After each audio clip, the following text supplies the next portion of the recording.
Dalam beberapa waktu terakhir, rumor pergantian Kapolri Jenderal Listio Sigit Prabowo lagi-lagi mencuat ke permukaan. Hal ini pun memicu berbagai spekulasi di kalangan pengamat politik hingga masyarakat luas. Beberapa nama berinisial R diisukan akan dipertimbangkan sebagai pengganti sang jenderal. Dan pembahasan mengenai kiranya jabatan apa yang akan diemban Kapolri Jenderal Listio setelah dilengsarkan nantinya, tak luput menjadi topik pembicaraan. Rumor ini juga diperkuat dengan beredarnya rekaman yang diduga mirip dengan suara mantan Presiden SBY yang memarahi sang Kapolri. Selain itu, sebulan lalu candaan Pak Prabowo dalam sebuah pidato yang menyinggung mengenai pergantian Kapolri seolah mengindikasikan bahwa usul soal pergantian ini telah cukup lama menjadi bagian dari diskusi internal di pemerintahan. Ditambah lagi besarnya tekanan publik atas kinerja Kapolri Jenderal Listio Sigit Prabowo yang dinilai menemui banyak kegagalan menjadi salah satu alasan rumor ini kian merebak.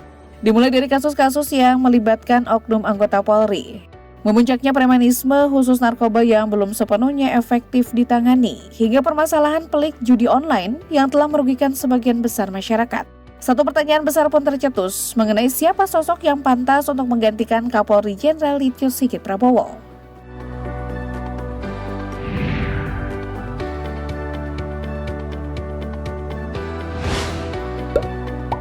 Kontroversi mengenai rekaman suara yang diduga mirip SBY muncul dan menjadi topik hangat tepat ketika isu pergantian Kapolri muncul. Di dalam rekaman tersebut terdengar ada sosok laki-laki yang dengan tegas sedang menyuarakan protes atas kasus penggusuran yang terjadi di Kalimantan. Protes tersebut tentunya ditunjukkan terhadap Kapolri. Secara detail di dalam rekaman disebutkan bahwa telah terjadi penggusuran di lahan yang dikelola oleh masyarakat. Lalu Kapolri diminta untuk memproses sejumlah oknum yang terlibat penggusuran paksa. Saat isu rekaman itu menuai kegaduhan publik, Partai Demokrat segera memberikan penegasan bahwa rekaman seseorang yang mengkritik Kapolri Jenderal Listio Sigit Prabowo bukan suara dari Presiden ke-6 RI, yang juga Ketua Majelis Tinggi Partai Demokrat Susilo Bambang Yudhoyono. Wakil Ketua Umum Dewan Pimpinan Pusat atau DPP Partai Demokrat Beni Kabur Harman mengungkapkan bahwa dirinya telah memastikan kebenaran soal rekaman tersebut dan valid bahwa itu bukanlah suara SBY. Lebih lanjut lagi, Beni mengatakan bahwa cara Presiden ke-6 RI dalam menyampaikan kritik juga tidak seperti yang ada di dalam rekaman. Pernyataan lainnya yang juga menegaskan mengenai salahnya informasi yang beredar soal suara rekaman SBY ini juga datang dari Kepala Badan Penelitian dan Pengembangan, Harzaki Mahendra Putra, yang menyampaikan perkembangan teknologi saat ini sangat memungkinkan suara seseorang untuk ditiru dan dirancang sedemikian rupa, sehingga terdengar mirip dengan aslinya padahal bukan.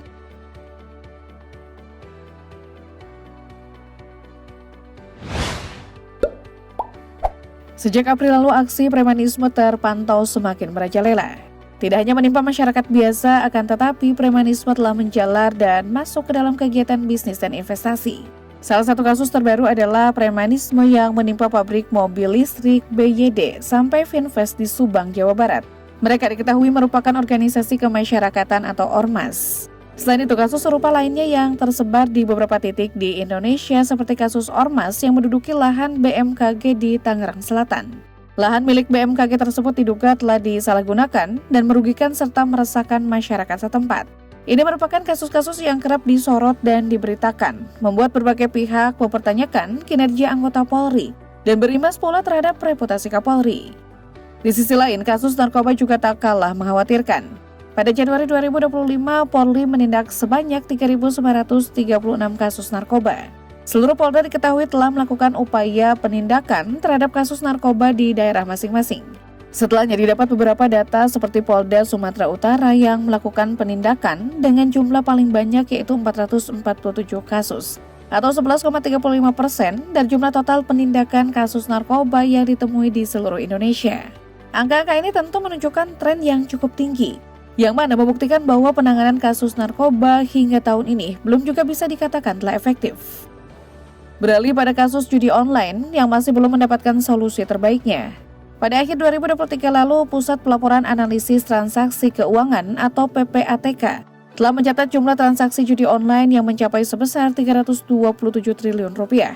Satuan Tugas Pemberantasan Perjudian Daring pun mencatat dan mengungkapkan bahwa terdapat sebanyak 2,37 juta orang yang terjebak judi online. 80% diantaranya merupakan kelompok ekonomi yang berada di kelas menengah ke bawah. seolah jauh dari apa yang diharapkan oleh masyarakat di bawah kepemimpinan Kapolri Jenderal Listio Sigit Prabowo. Kasus-kasus yang bahkan melibatkan anggota Polri juga telah menimbulkan kegaduhan dan kekecewaan masyarakat. Beberapa di antaranya seperti kasus suap Joko Chandra yang melibatkan Irjen Bonaparte, salah satu pejabat di Bareskrim Polri, hingga kemudian terbongkarnya kasus penembakan Brigadir Joshua pada awalnya disebut sebagai korban tembak menembak di rumah kediaman Kadif Propam Mabes Polri Irjen Pol Verdi Sambo. Sampai akhirnya terungkap bahwa sebenarnya kasus ini adalah pembunuhan murni yang melibatkan langsung seorang perwira tinggi Polri.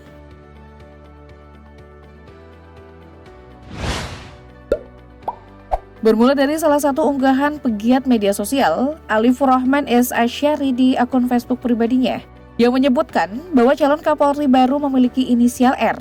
Publik pun mulai mencari tahu siapa saja Komjen Pol Bintang 3 yang memiliki nama dengan inisial R. Deretan nama pun mulai menjadi diskusi di kalangan pengamat politik. Ridwan Zulkarnain Panca Putra Simanjuntak merupakan Jenderal Bintang 3 Polri yang kini menjabat sebagai Sekretaris Utama Lemhanas. Ia adalah lulusan Akademi Polisi atau Akpol tahun 1990 dengan Korps Reserse. Diketahui bahwa ia telah menjadi Jenderal Bintang 3 sejak 8 September 2023 lalu.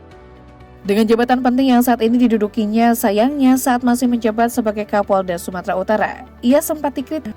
Anggota DPR RI Dapil 3 wilayah Sumatera Utara, Junimat Girsang, bahkan pernah mendesak Kapolri Jenderal Pol Listio Sigit Prabowo agar segera mengevaluasi kinerja Kapolda Sumatera Utara, Irjen Ridwan Zulkarnain. Pada saat itu, ia menyebut banyak kasus hukum di Sumut yang melibatkan oknum polisi sebagai tersangkanya. Menurut Junimat, adanya kasus-kasus tersebut menjadi rapor merah bagi Panca Putra. Junimat pun menilai Kapolda Sumut seperti hanya ingin terlihat tegas, tapi sebenarnya Panca Putra itu lembek ke internal, dan tampaknya ketegasan tersebut cenderung sebagai pencitraan semata.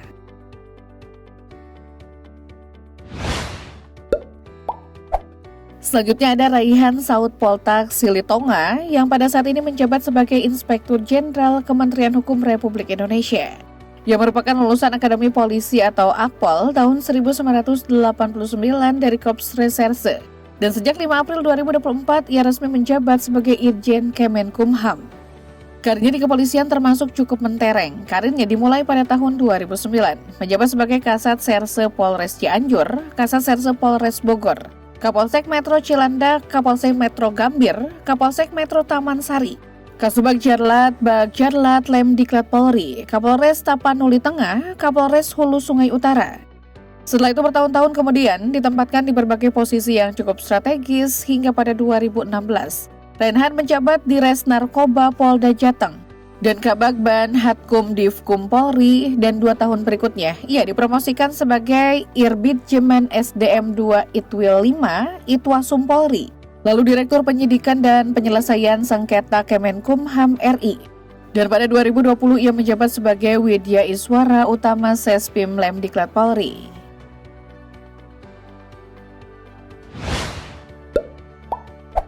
Selain mereka ada pula sosok lain bernama Raden Prabowo Argo Yuwono yang pada saat ini menjabat sebagai Inspektur Jenderal Kementerian Usaha Mikro Kecil dan Menengah Republik Indonesia.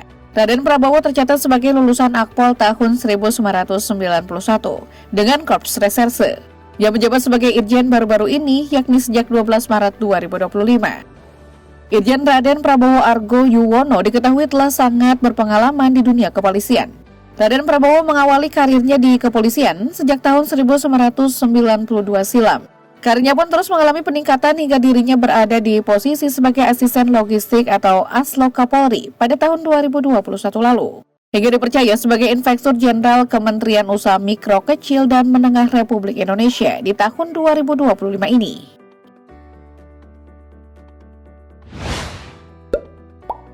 Komjen Pol Rudi Haryanto merupakan seorang perwira tinggi Polri yang saat ini menjabat sebagai Sekretaris Jenderal Kementerian Kelautan dan Perikanan Republik Indonesia.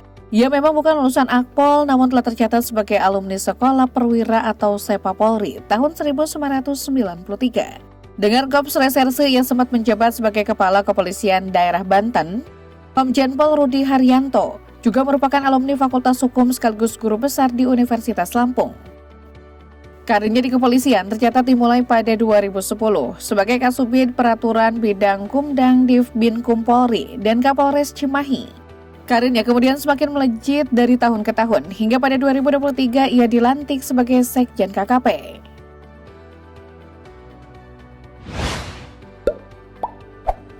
Beberapa waktu lalu dalam sebuah pidato Hari Buruh 2025, Presiden Prabowo Subianto tampaknya sedikit menyinggung mengenai pergantian Kapolri. Namun kata-katanya dibalut dengan candaan yang menuai tawa dari para penonton, termasuk sang Kapolri yang hadir pada saat itu. Dari sini timbul spekulasi lain bahwa mungkin saja Presiden Prabowo tak betul-betul berniat untuk mengganti Kapolri Listio Sigit. Ditambah lagi dengan adanya isu mengenai akan segera disahkannya revisi Undang-Undang Polri, yang mana memperbolehkan berkarirnya masa jabatan atau batas pensiun dari yang pada awalnya 58 tahun menjadi 60 tahun. Namun rupanya tak hanya satu kali Kapolri disinggung. Dalam kesempatan lain, tepatnya pada saat Rapim TNI Polri, di dalam kesempatan tersebut, di hadapan Kapolri dan seluruh petinggi TNI Polri, Presiden menegaskan mengenai kewajiban seorang polisi dan perannya di dalam masyarakat. Hal ini seakan-akan secara tak langsung menyatakan ketidakpuasan Presiden akan kinerja dari Kapolri dan badan-badan keamanan lainnya yang hadir pada saat itu.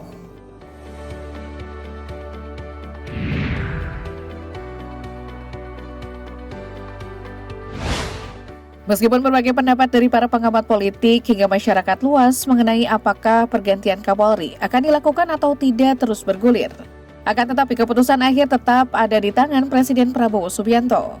Selain itu, jika pun nanti dilakukan pergantian, sudah sejak lama institusi Polri memerlukan suatu perombakan dan pembenahan agar menjadi lebih baik. Karena percuma saja siapapun yang menjabat sebagai Kapolri, seberapa banyak prestasi dan pengalamannya, jika tidak ada langkah yang konkret dalam memperbaiki kinerja seluruh anggota Polri, keamanan masyarakat yang merata hanyalah angan-angan saja.